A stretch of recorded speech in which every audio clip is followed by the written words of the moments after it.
계시는 수많은 시청자 여러분. 멀리서 TV를 시청하고 계신 해외 동포 여러분.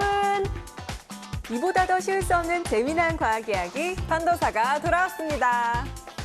네, 축구 좋아하시는 분들 잠 못 자고 설레는 시즌이죠? 맞아요. 이맘때 되면은 축구 잘 모르는 사람들도 괜히 막 설레고 업되고 그러잖아요. 그렇죠. 예. 그래서 오늘 두 분이 의상을 그렇게 예, 입고 오셨네. 오늘 주제가 축구입니까? 오늘 축구 얘기하는 겁니까? 예? 약간 제 위주로 좀 털 수 있겠네요. 좋네요. 축구가 무슨 먼지입니까? 털개? 뭔 소리 하시는 거예요, 지금? 시작부터 왜 이러세요? 오프닝부터. 갑자기 먼지 얘기가 왜, 예. 그게 안 되는 말이 네, 예. 아시아권에서 하면 괜찮은데 일본처럼 브라질에서 하고 그러면요. 체력, 이거 잘 비축해둬야 하거든요. 그래요. 맞아요. 진짜 선생님 같은 나이에는 체력 정말 잘 비축해둬야 됩니다. 아닙니다. 또래입니다. 똑같습니다. 또래라고요? 그쵸? 언제부터 나랑 또래니?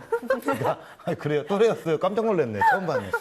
저 같은 경우에는요. 일단 만반의 준비를 다 갖췄습니다. 일단 커피를요. 사발로 들이킬 계획을 좀 갖고 있고요. 자, 그리고 이제 에너지 드링크 있잖아요. 그걸 이제 양문형 냉장고에 가득하게 이제 넣어서 체력을 좀 비축할 그럴 생각을 갖고 있어요. 네. 큰일 나겠어. 아니, 경수 씨는 이 카페인의 힘을 빌린다. 그런 일차원적인 방법밖에 없습니까? 빌린다뇨. 예, 뭐 대출입니까? 카페인이 빌리게요. 예, 맞아요. 1차원적이라 말 너무 함부로 뭔가 하시네. 좀 매력적이지 못한 그런 방법인 것 같아요. 피로회복제, 뭐 에너지 음료 이런 거 의존하는 거 괜찮은 건가요? 야, 이거 뭐 매력적인 방법은 뭐예요? 그런 걸 네. 오늘 낱낱이 쏙쏙들이 한 번에 알아보려고 합니다. 오늘 저 표현이 좋네요. 오늘 약간 체력이 비축돼 있는데요. 됐습니다. 좋아요. 자, 오늘 뭐 세 분께 제가 왠지 은근히 또 왕따 된 느낌이 초반부터 좀 있는데요. 아무튼 본격적으로 판도사 시작해 볼까요? 판도사 스타터. 판단을 도와주는 사이언스 판도사. 건강하고 안전하게 섭취할 수 있는 방법 여러분께 알려드립니다. 오늘부터는 의약품과 의약외품, 일반 식품 절대 헷갈리는 일 없을 테니 채널 고정하세요. 엄마들이 못 먹게 하는데요. 어렸을 때 피로회복제 그거 한 입이 너무너무 먹고 싶어서 옆에서 굉장히 많이 졸랐는데 딱 2모금 남겨주시고 그랬어요. 그랬어요. 맛있다고 자꾸 찾게 되는 피로회복제와 비타민 음료의 차이점 제대로 알고 계신가요? 하루 적정량은 과연 얼마? 그리고 안에 든 성분은 과연 무엇? 궁금하시죠? 자, 지금 시작하니 빨리 따라오세요. 네, 저도 사실 이거 음료 이렇게 마시면서 굉장히 궁금하긴 했거든요. 예, 우리 와이프가 날 사랑하나? 그 이후로 궁금했던 건데, 야, 이게 맛도 뭔가 비슷하고요. 느낌도 좀 비슷해요. 알듯 말듯한 그 차이를 오늘 확실하게 여러분께 풀어드리겠습니다. 자, 그날의 피로는 그날의 푸는 그거 아시죠? 박스. 네, 아무튼 이거는 우리가 이제 그냥 피로회복제. 아무튼 아시죠? 뭔지 아시죠? 예, 방송이니까 다 말씀은 못 드려요. 그리고 이제 참 착하네요. 알피타백. 근데 그거는 이제 그냥 비타민 음료라고 우리가 좀 칭할게요. 근데 요게 살짝 맛은 좀 비슷하게 느껴지는데 어떤 차이가 있는 걸까요? 어떤가요? 이거는. 그것을 네. 지금 다 말씀드리긴 그렇죠. 네. 하지만 아이들한테 비타민 음료는 먹이는데요. 피로회복제는 못 먹게 하는 엄마들이 많을 겁니다. 그렇죠. 이런 거 생각했을 때 차이가 있는 것만은 분명하죠. 네, 맞습니다. 엄마들이 못 먹게 하는데요. 어렸을 때 피로회복제 그거 한 입이 너무너무 먹고 싶어서 옆에서 굉장히 많이 졸랐는데 딱 2모금 남겨주시고 그랬어요. 그랬어요. 약간 엄마를 너무 지금 원망하시는 그런 느낌인데. 너무 먹고 싶었거든요. 저 같은 경우에는 숨어서 먹고 그랬거든요. 원래 숨어갖고 이렇게 그러니까. 항상 죄를 짓고 살아가고 원래 그래서 더 맛있었게 느껴졌을 수도 있나 봐요. 그래. 지금부터 왜 그렇게 우리 엄마들이 이걸 정말 못 먹게 했는지 좀 알아볼까요? 네, 알아보려면 네. 뭐죠? 성분 분석이죠. 성분 분석. 네. 매주 성분 분석을 해요. 약간 실험실 조수로 가시지 왜 여기 앉아 계시죠? 이제 전문가입니다. 예, 좋아요. 예. 오늘도요, 제가 똑 부러지는 성분 분석으로 여러분들의 궁금증 싹 풀어드리겠습니다.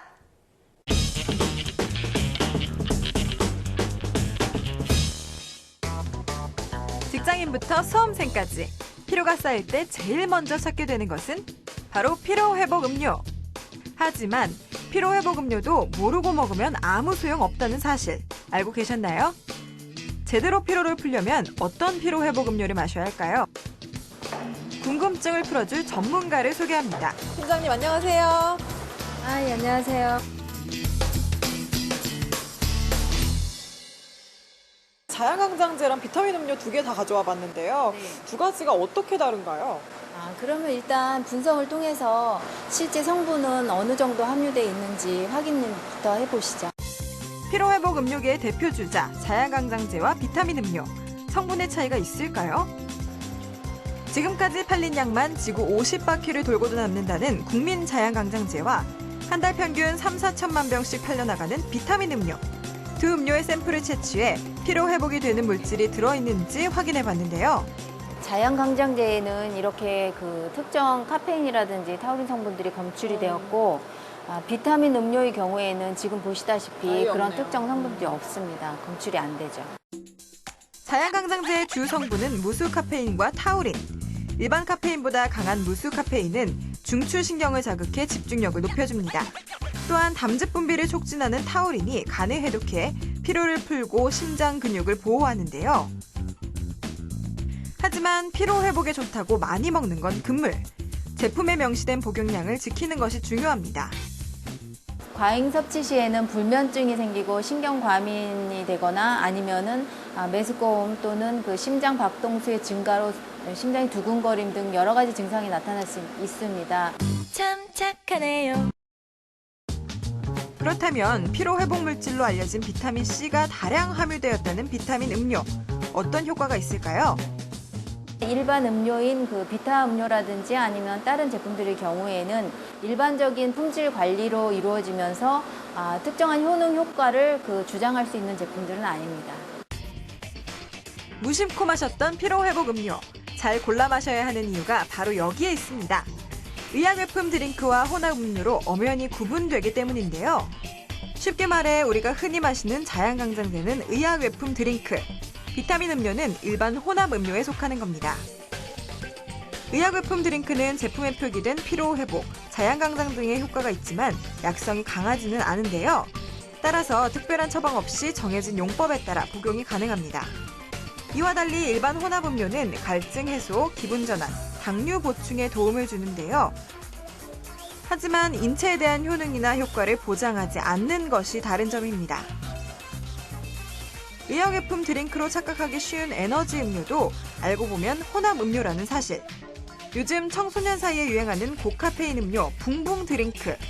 술, 담배와 달리 피로회복 음료는 아무런 제재 없이 판매돼서 카페인 과잉 섭취의 원인이 되고 있습니다. 이런 거를 막 몇 개씩 먹게 되면 칼슘 흡수를 방해함으로 인해서 골밀도가 저하되거나 주의력 결핍이라든지 아니면 과잉 행동 장애 등의 증상을 나타내는 것으로 보고되고도 있습니다. 언제 어디서든 구입할 수 있어 오남용을 막기 어려운 것이 현실인데요. 피로회복 음료. 현명한 복용 방법은 뭘까요?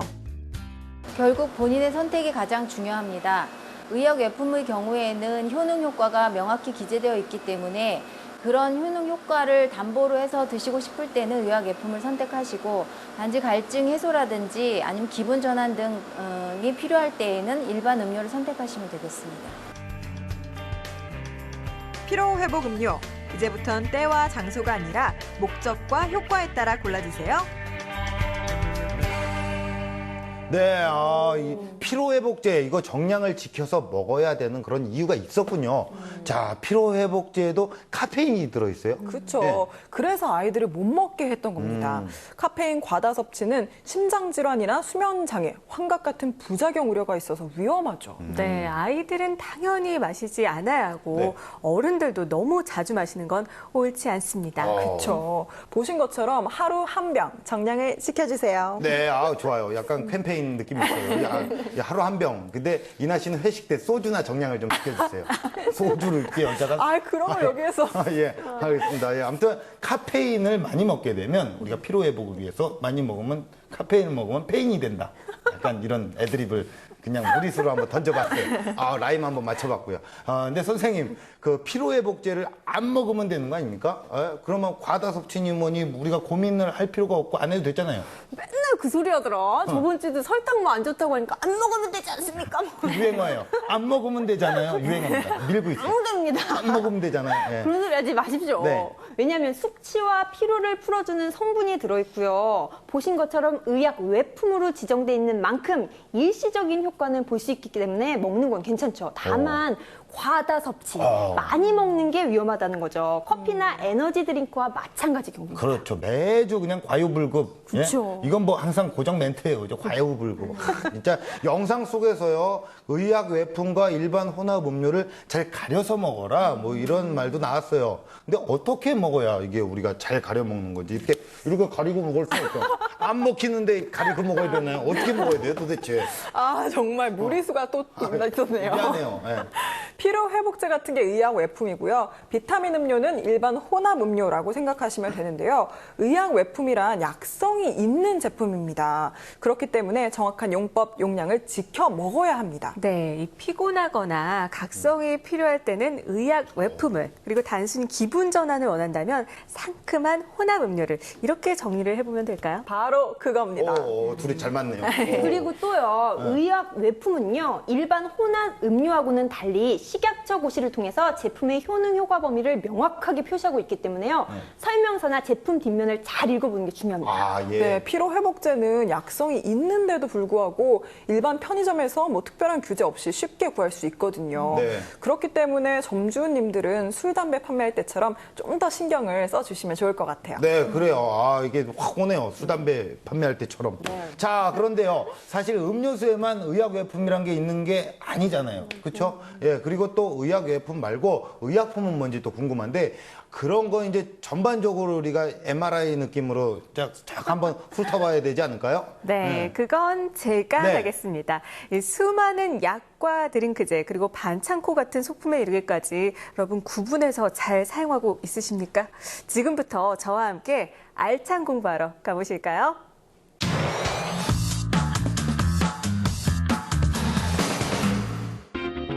우리가 약국에서 구입하는 약은 의약품일까요?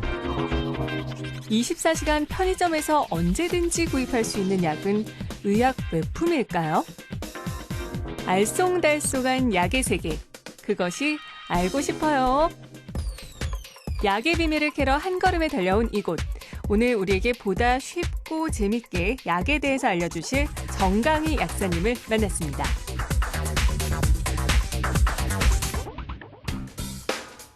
종류도 천차만별, 열맞춰 위험 뽐내는 소화제들로 가득한데요. 하지만 같은 소화제라도 이들의 운명이 다릅니다.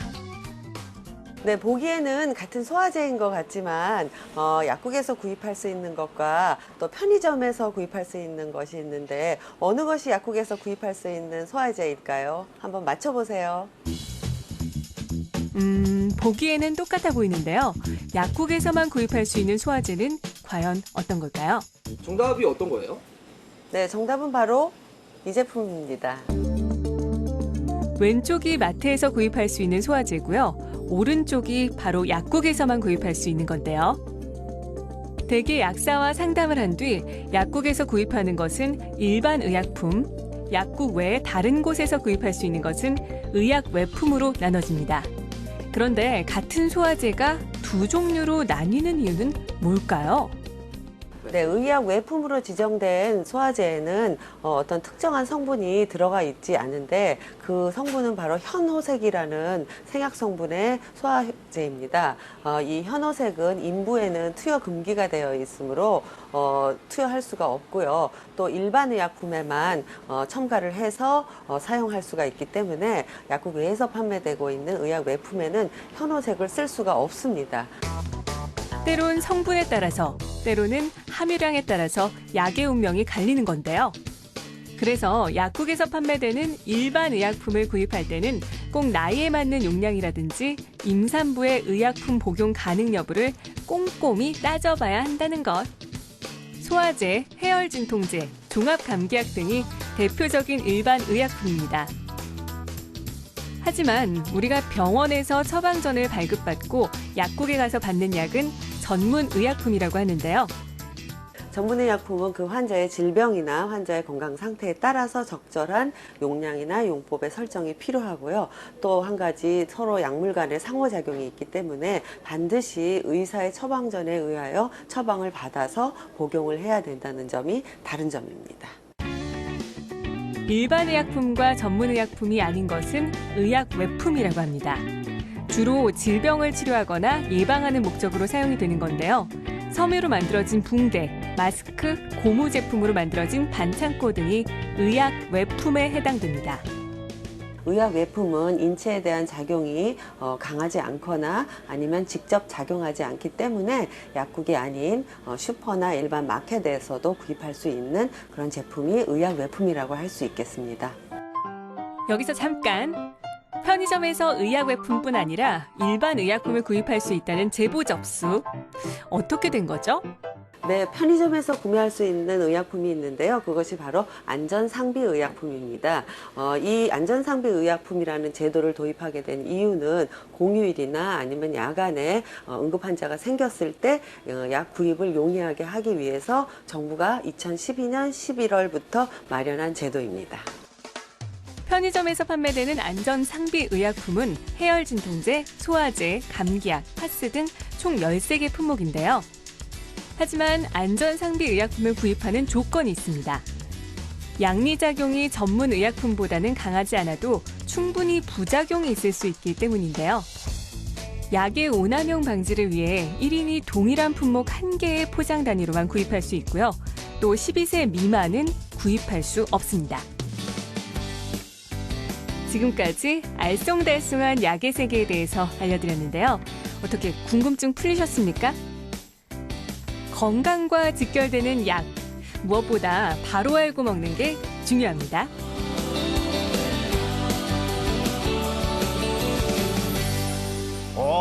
몰랐네요. 정말 몰랐네, 진정남 몰랐었네.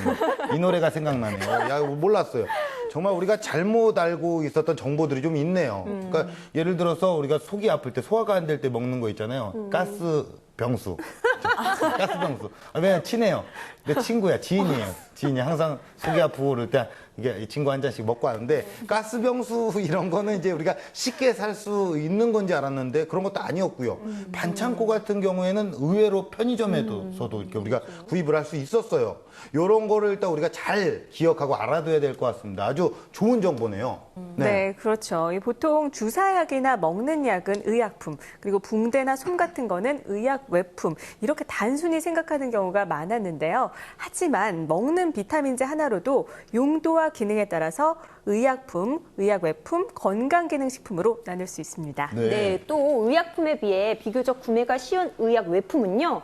용기나 포장 첨부 문서에 기재되어 있는 표시사항을 잘 살피는 게 중요합니다. 잘 살펴야겠네요. 네. 의사나 약사의 처방전을 그게 대신한다고 보면 되거든요. 아, 그렇군요. 야. 의약품이나 의약 외품 같은 경우에 원료 관리도 아주 꼼꼼하게 해야 될 것 같은데 어떤가요? 네, 맞습니다. 이 약전에 등재돼 있거나 허가된 원료만을 사용해야 하고요. 정부 인증을 받은 업체만 생산과 공급이 가능합니다. 네, 근데 의약품 중에서도요, 전문 의약품이랑 일반 의약품으로 나눌 수가 있어요. 아무튼 그랬잖아요, 그렇죠? 네네네. 근데 이제 자꾸 이렇게 구분해라, 뭐 해라 이러면은 진짜 이렇게 머리 아파갖고 이제 채널이 돌아갈 수 있거든요. 예를 들어서 가스병수랑 가스활병수는 어떻게 구분을 하느냐, 부채 모양의 차이다, 이렇게 설명을 좀 쉽게 할 수도 있는 부분이잖아요. 절대, 결코 어렵지 않습니다. 병원에서 처방전 받아 지은 약은 대체로 전문의약품, 그리고 약국에 가서 종합감기약 주세요, 뭐 이렇게 해서 약사와 상담을 해서 사는 건 대체로 일반 의약품, 이렇게 구분하시면 쉬운데요. 건강과 직결되는 사안인 만큼 병수 씨처럼 머리 아프다고 피하지 말고 잘 기억해 두시죠. 네, 네, 제가 피했네요. 미안합니다. 네. 그리고요, 진짜 중요한 게 약 살 때 시판된 지 적어도 5년 이상 된 약인지 살펴보는 게 좋습니다. 5년이나 됐다는 건 그만큼 검증된 약이라는 뜻이니까요. 아, 그래요? 근데 저는 5년 이상 된 개그맨인데 왜 검증이 안 됐죠? 아니, 왜 이렇게 슬퍼해요? 정말 눈물 날 것 같아요. 아, 이거 갖다 써주세요, 좀. 아, 진짜, 예. 알겠습니다. 예. 아, 근데 열심히 할게요. 건강기능식품 네. 어르신들 많이 먹잖아요. 이런 거는 뭐예요? 이게 흔히 약효가 있다고 생각해서 의약품이라고 생각하기 쉽거든요. 네, 의약품과 건강기능식품은 모두 식약처 허가를 획득한 제품이지만요. 건강기능식품은 식품으로 관리되고 있습니다. 그리고 기능식품은 질병 예방이나 치료 효능이 있다. 이렇게 말하기 애매한 부분 좀 있잖아요. 네. 보조제로 섭취를 하시고요. 많이 아플 때는 병원에 가시는 게 좋습니다. 아, 그래요. 정말 엄마가 하는 그런 말씀이네요. 아플 땐 병원 가라. 진짜, 예, 아, 진짜. 오늘 뭐, 황 약사님, 그리고 김 약사님 두 분 모시고 공부를 좀 했어요. 그렇죠? 정말 약사회에 가입해도 되는 만큼 정말 공부를 많이 해주시고 엄청난 정보를 제공해 주셨습니다. 자, 약 구입할 때 어떤 걸 더 신경을 써야 하는지 총정리를 한번 들어가 볼게요. 전문가 선생님 나와주세요. 전문가 상의를 해서 정확한 약을 구매를 하는 것이 중요한데, 특히 이제 약을 구매를 했을 때 복용법이나 여러 가지 그 주의사항에 대해서 약 안에 있는 설명서를 잘 읽어보시고 제대로 복용을 하시는 것이 좋고요. 여기서 이제 주의하셔야 될 것 하나가, 대개 이제 약을 나누어 드시는 분들이 계세요. 이런 분들은 정말로 위험하거든요. 그래서 약물과 약물끼리 서로 중복돼서 위험한 증상이 나타날 수도 있고, 또 서로 같이 먹어서는 안 되는 약이나 음식이 있을 수 있기 때문에 옆 사람과 증상이 비슷하다고 해서 같이 나누어 먹는 행동 절대로 안 하셔야 할 것 같고요. 그 다음에 약국이 아닌 곳에서 약을 구입할 수 있는 편의성은 있기는 하나, 그 약을 그냥 내 임의대로 계속 반복해서 구매를 해서 복용을 하는 것은 상당히 위험한 행동이니까 반드시 위험할 때 한두 번만 활용을 하시고 꼭 약국에 가서 약사님하고 상담을 하셔서 증상을 해결을 해나가는 것이 중요하다고 하겠습니다. 네, 설명서를 꼼꼼히 확인하는 습관이 중요하다. 우리가 진짜 판도사를 하면서 계속 이런 말씀을 많이 드리는데, 이제 책 읽는 거 안 좋아하시는 분들은 진짜 어쩔 수 없지만 설명서 꼭 확인하셔야 됩니다. 일반 의약품으로 상태가 호전되지 않을 때는 복용을 중지하고 전문의한테 바로 달려가라. 예? 빨리 가라. 뭐 이런 말씀을 해주셨어요. 네. 네. 약 또한 양면성을 지니고 있습니다. 올바르게 사용한다면 효과를 볼 수 있지만 오남용하면요 독이 될 수 그렇죠, 있습니다. 그렇죠. 건강과 직결된 것이니만큼 꼭 전문의와 상의하시는 게 좋겠습니다. 좋아요. 네, 그런데 살짝만 아파도 약 찾는 분들 있으시잖아요. 이런 건 좀 심한 것 같아요. 네네네. 하지만 약에 의존을 심하게 하는 건 옳지 않습니다. 내성이 생기면 나중에 더 큰 고통이 찾아왔을 때 오히려 힘들거든요. 그럼요. 아이의 약 복용은요, 부모님들이 꼭 좀 신경을 써주세요. 정해진 용법, 용량을 지키게 하시고 증상이 어떤지 최대한 좀 많이 물어봐서 원인을 제대로 파악한 다음에 약 처방하는 게 진짜 중요하겠습니다. 약간 아이의 엄마처럼 이렇게 친절하게 신경 써주세요. 무슨 말이에요? 이렇게 하는 게 진짜 어디 숨겨놓은 아이가 있는 것처럼, 대치동에 정말 그런 아이가 있는 것처럼 느껴졌어요. 더워. 나도 부모의 입장이고 아빠인데 약간 엄마의 입장으로 얘기해주고 전달력 아니, 좋네요. 조카가 있어서 그래요. 이거 좋아요. 진짜. 자, 여러분. 약 먹을 때는요, 주의사항 꼭 읽어보기. 예? 부작용이 생겼다고 느끼면 바로 병원 가기. 현재 먹고 있는 약이나 병력은 꼭 의사, 약사한테 말하기. 이것보다 더 중요한 건요, 병 오기 전에 미리미리 건강 지키기.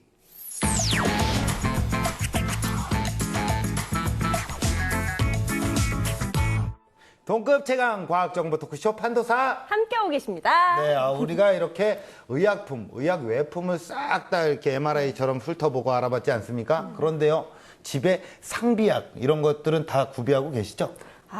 제가 당연히 네. 학교에서 이런 걸 가르치는데 그렇죠. 선생님이잖아요. 그렇죠. 당연히 구비하고 있죠. 없으면 이상하죠. 그래요.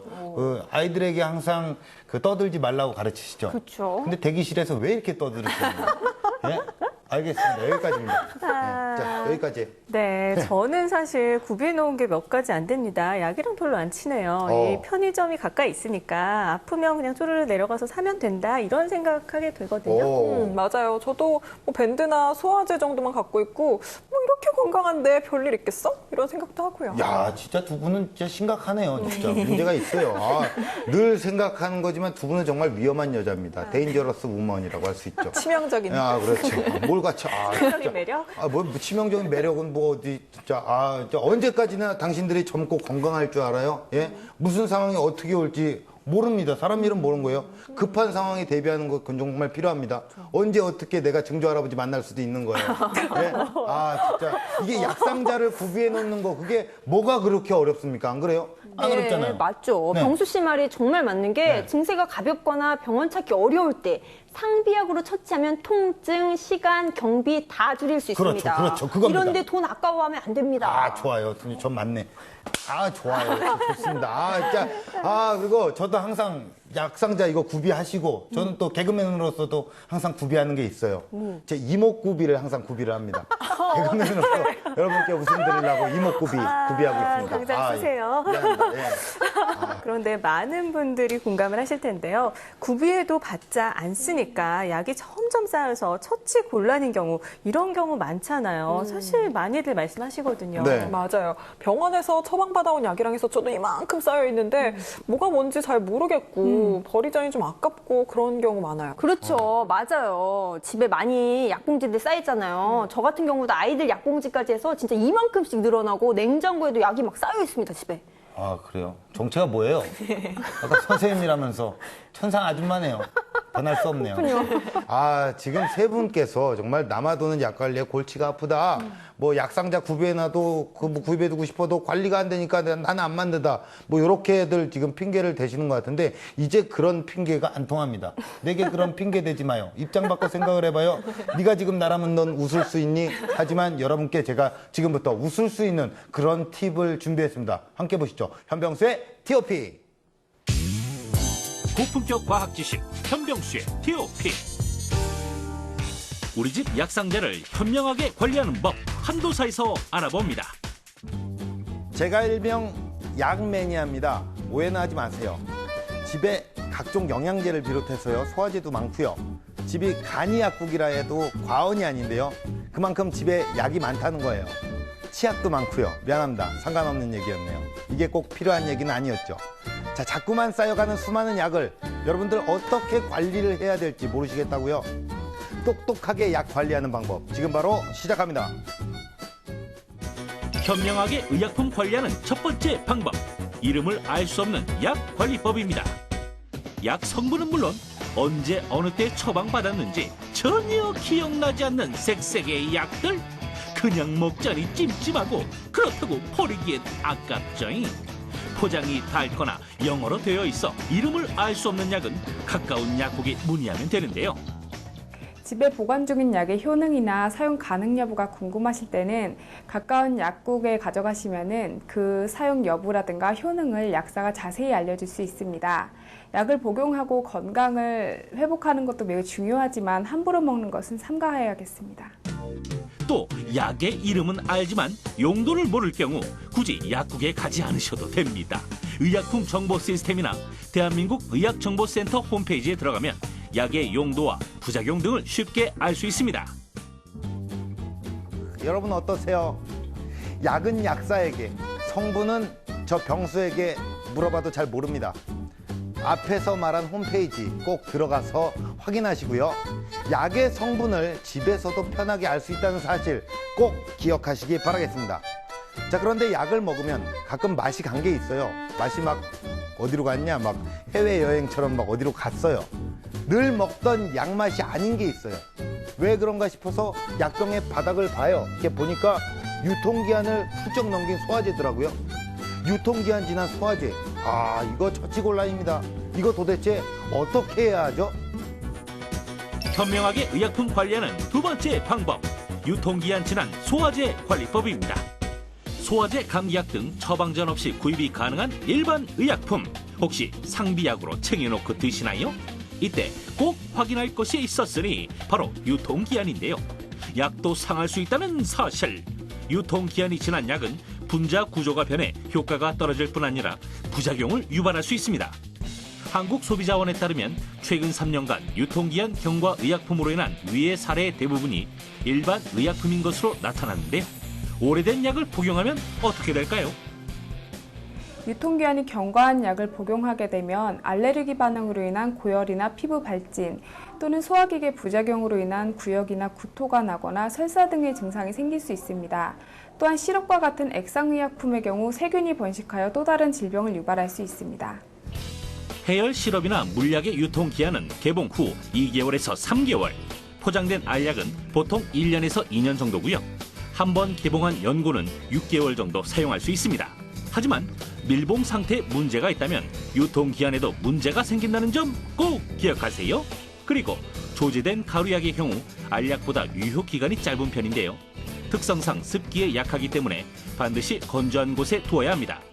만약 색깔이 변하거나 굳었다면 미련 없이 버려야 한다는 것도 잊지 마세요. 그렇습니다. 약도 오래되면 상한다는 거. 약은 홍어가 아니잖아요.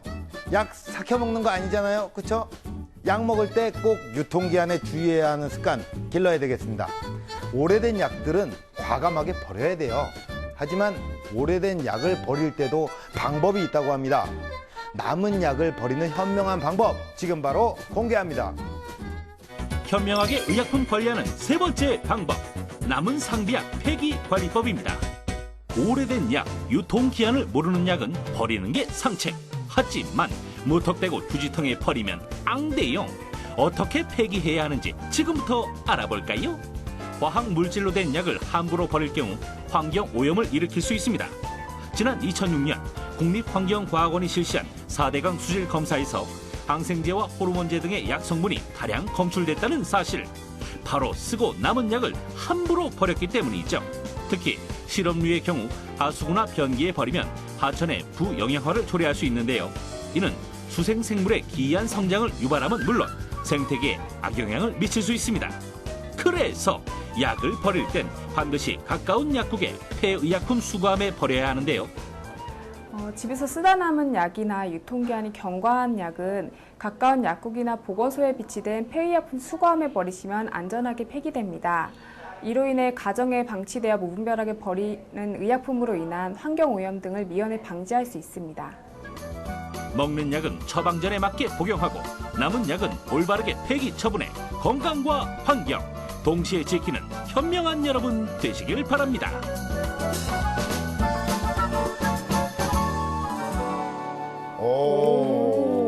네. 약을 쓰레기통에 그냥 버리면 안 된다는 사실 꼭 기억을 해야겠습니다. 사실 어머니가 너무너무 귀 아프게 얘기를 하셔서 귀찮았는데요. 잘 지켜야겠습니다. 네. 사실 대부분 사람들이 그냥 종량제 봉투에 담아서 이렇게 버리지 않습니까? 그렇죠. 그건 이제 대부분의 사람들인데 약이 화학물질이라서요. 이게 정수가 이게 안 되는 거예요.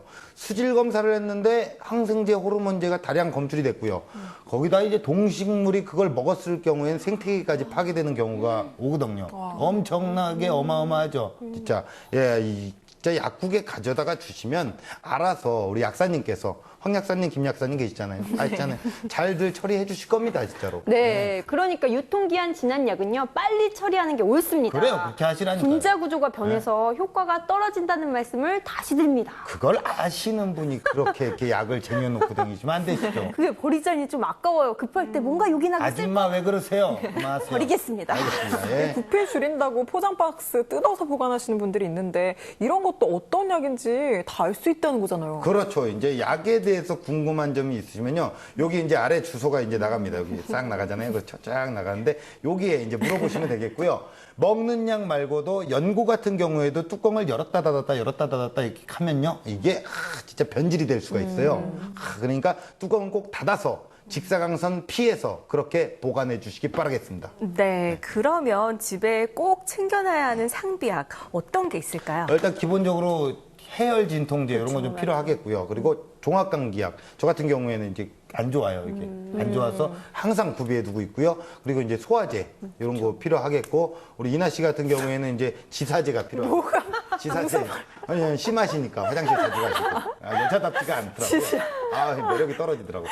그리고 이제 우리 나이 드신 선생님 계시니까 파스 이런 거 꼭 필요합니다. 선생님. 나이는 어쩔 수가 없어요. 우리 연고, 반창고, 뭐 밴드 뭐 이런 게 꼭 있어야겠죠. 그렇죠. 네. 그리고 더불어서 네. 화상과 외상에 필요한 살균 소독제, 위생용품도 준비해둬야 그렇죠, 합니다. 그렇죠. 그리고 아이 있는 집에 네. 아시죠? 체온계 필요합니다. 맞아요. 공감.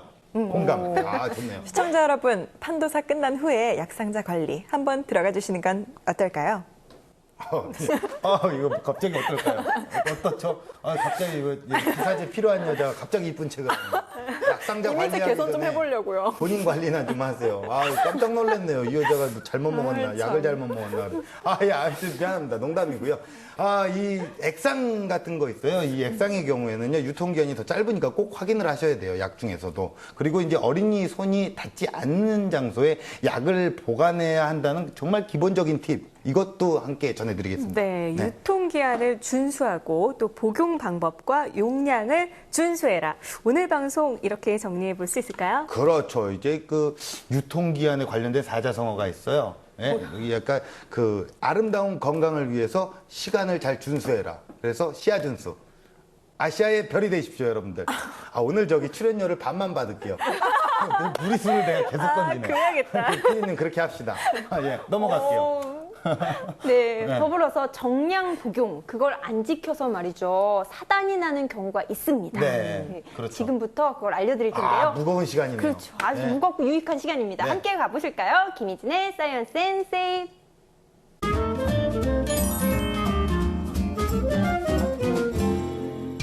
생명을 위협할 수도 있는 과다 복용 사건 사고 사이언스 앤 세이프에서 알아봅니다. 무심코 사 먹은 감기약 때문에 실명을 한 사건이 실제로 일어났습니다. 부산에 사는 30대 주부 김모 씨.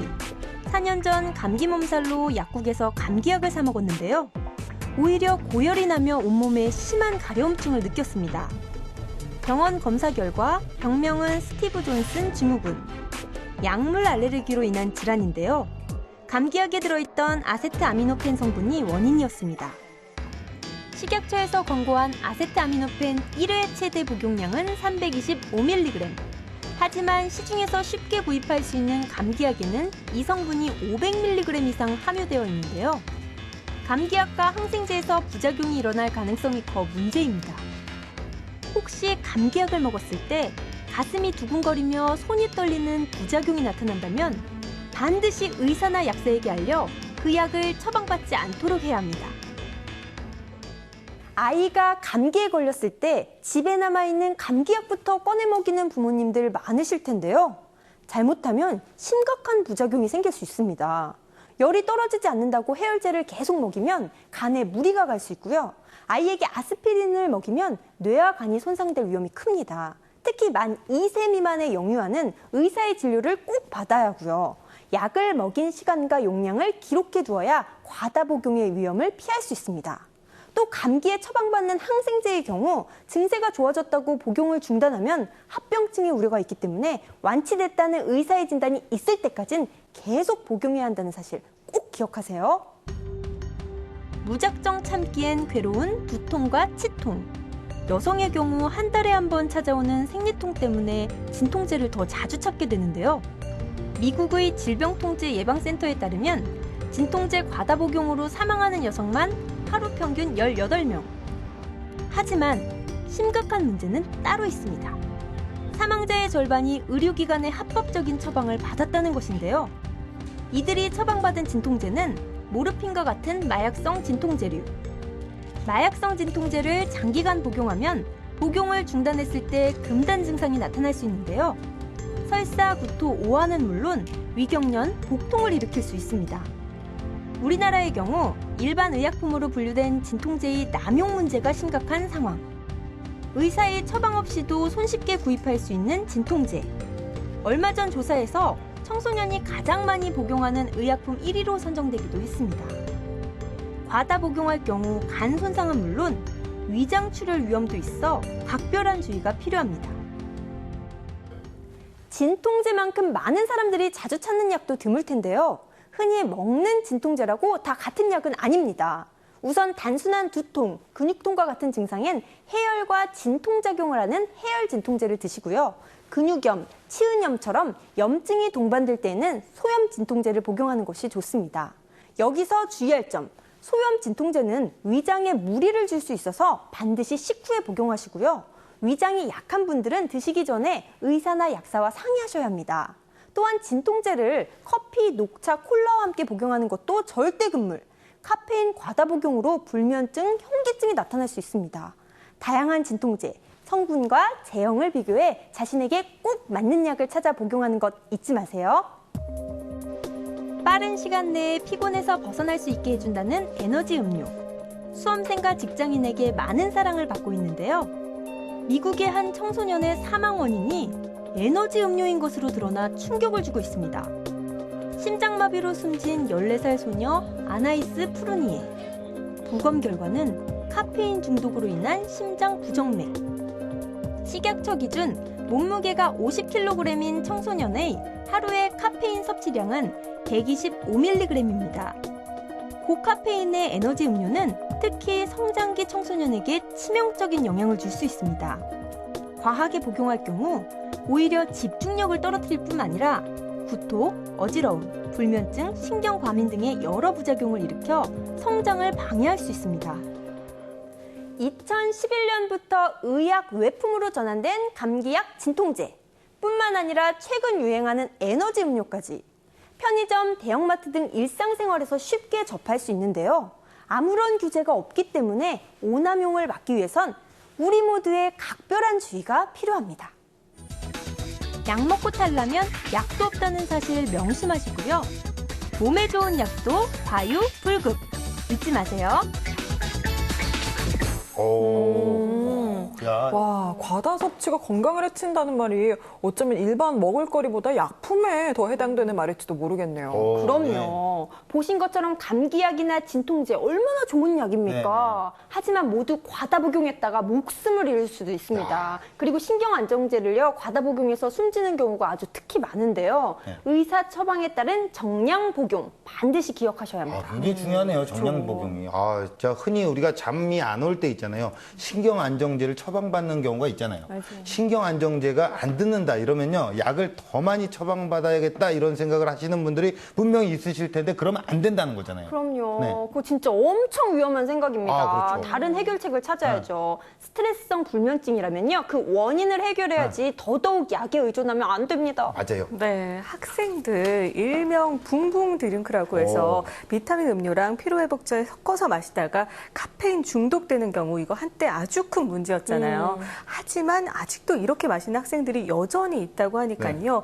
부모님, 선생님도 신경을 좀 써주셔야겠습니다. 제 주변에 그 친구들도 정말 많이 마시는 거 봤는데 이게 미래의 체력을 빌려 쓰는 거라고 하더라고요. 미래의 체력이요? 네. 그걸 빌렸어요. 그 친구들 지금 미래의 체력 지금 갚았나요? 아유, 지금은 나이가 들어서. 그래.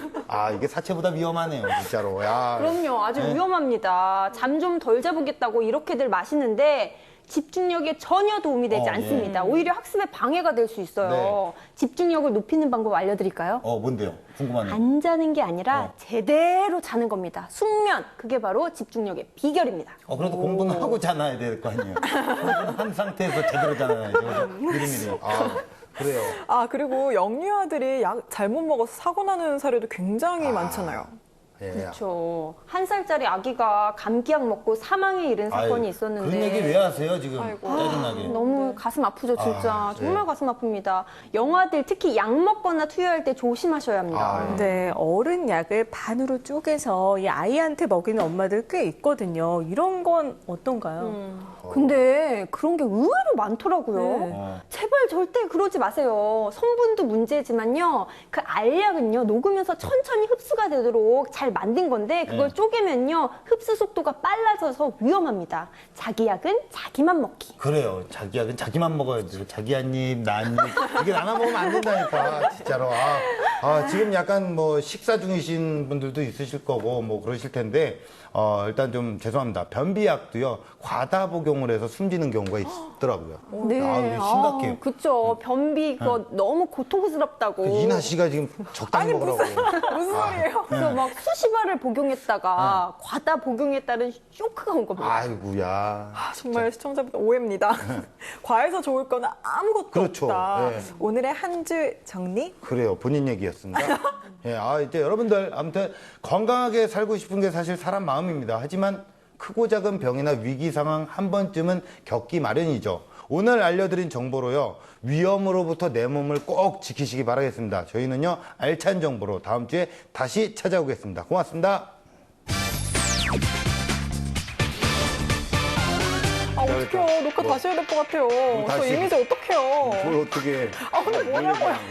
지사제 뭐야, 변비약. 아유, 그냥 뭐 화장실 겁나 가니까. 또 화장실을 겁나 가나? 아니, 뭐 그럴 수 있지. 아, 저 녹화 안 돼요. 사주든가. 네? 약을 좀 하나 사주든가. 내가 저기, 아니, 저 장 튼튼합니다. 저기 내가 저기 사줄게. 그 핥아 먹는 요구르트. 네? 그거 사줄게.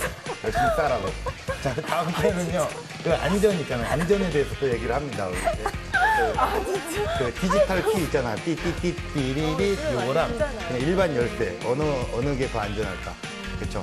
너도 알 거 아니야. 문 항상 잠고 띠리리 하고 싸잖아. 근데 네?